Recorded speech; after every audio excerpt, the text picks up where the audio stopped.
waiting to decide doesn't work. Like waiting to decide if you're going to drink when you get there. I don't know about you, but I can tell you about me. My default was drinking when I had kind of not pre-decided. Let me say this another way. If you're walking into a social scenario or even your kitchen and you haven't pre-decided, it is so easy. It is actually normal to get kind of swept up in the current of drinking because it's the flow. It's the go with the flow. And if you get to any of these summer activities that I've talked about, boating, lake house, patios, the pool, all of it, and you haven't pre-decided, and this is true year round, but it's definitely true in the summer. If you haven't pre-decided what you want to do, how you want to show up, not only when you're there, but that night and the next day, it's going to be very, very difficult. In fact, I've heard it said that a maybe basically means yes. In that kind of situation, rarely did I go into a drinking situation on the fence and decide not to drink. If I went in kind of on the fence and was going to just see what my husband did at dinner, or I got to the pool and I was just going to see what other people were putting in their glass, that was toast. I mean, I was going to drink for sure. So I had to pre-decide before I went in there, because in the moment decisions are usually emotional ones.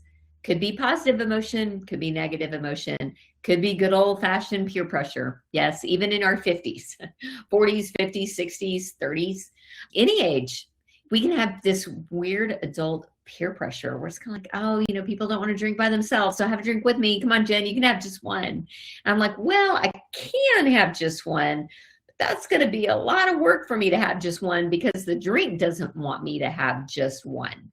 The drink itself creates a thirst for itself. It's an addictive substance. So it's going to be hard to have one. It's kind of like opening a bag of chips and eating a chip. They're not exactly the same, but it's kind of the same concept of like, man, it's really, again, it can be done. Can people moderate? Absolutely. I could until I couldn't. And I think stress plus pressure, and again, stress can be, usually we think of stress as negative, but stress can also be you're celebrating, you want to enhance it, you want to make what's great even greater, you want to take it up a notch. And what we end up doing is dulling the spark. We turn down the technicolor of the actual experience when we put alcohol on top of it.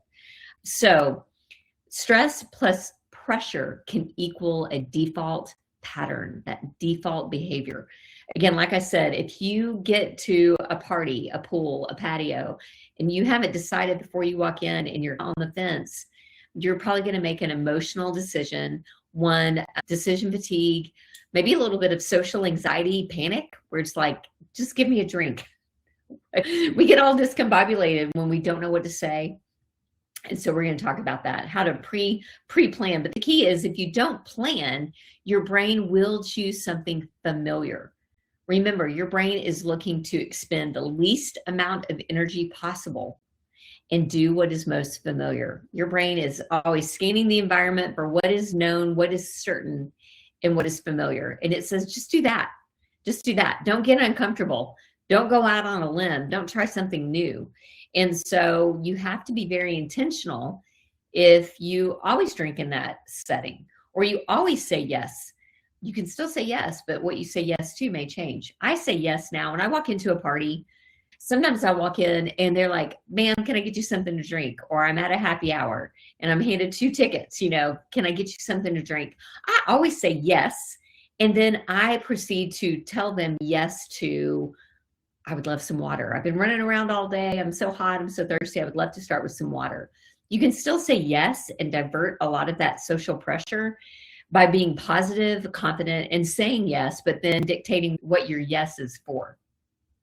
But the key is if you don't plan, your brain will choose what's familiar. And if you're always saying yes to alcohol and you see yourself as a drinker, you've got to begin to see yourself differently and pre-plan. Your future self needs a plan, not more pressure. Okay, think about it.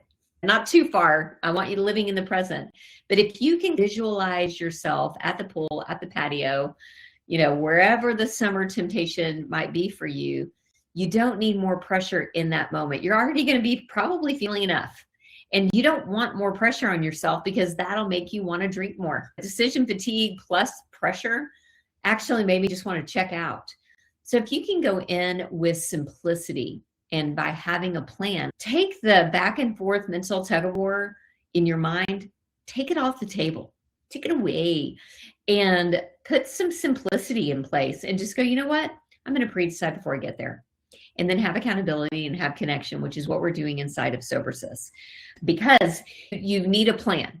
You don't need more pressure. You need a plan. And I do feel like that's what I have for you in the 21-day reset challenge, in AFL and beyond, is always having more ways of thinking and looking at alcohol that literally give you a plan. So it's not just more willpower. It's not just shaming yourself and berating yourself, to be perfect. It's literally going in and going, of course I crave alcohol if you're a regular drinker. It's part of the nature of alcohol. You've got to have a plan to counteract that while you're building these new neural pathways. So again, you don't need more pressure. You need a plan and you need support. And that's what we're doing here in SoberSys. So take the next step, whatever that is for you. Download my free guide, jump in our free community, take the 21-day reset challenge. That's a real game changer because it will literally change the way you look at alcohol.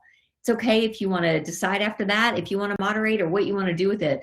But once you take my 21-day reset challenge, it will literally change the way you look at alcohol so that you can't unknow what you know and you can't look at it the same.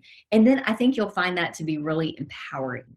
So if summer feels like a threat to your progress, the reset will help you walk into it, and so will AFL. Y'all stay sober-minded, stay awake, alert, aware, and present in your own life. Bye, y'all.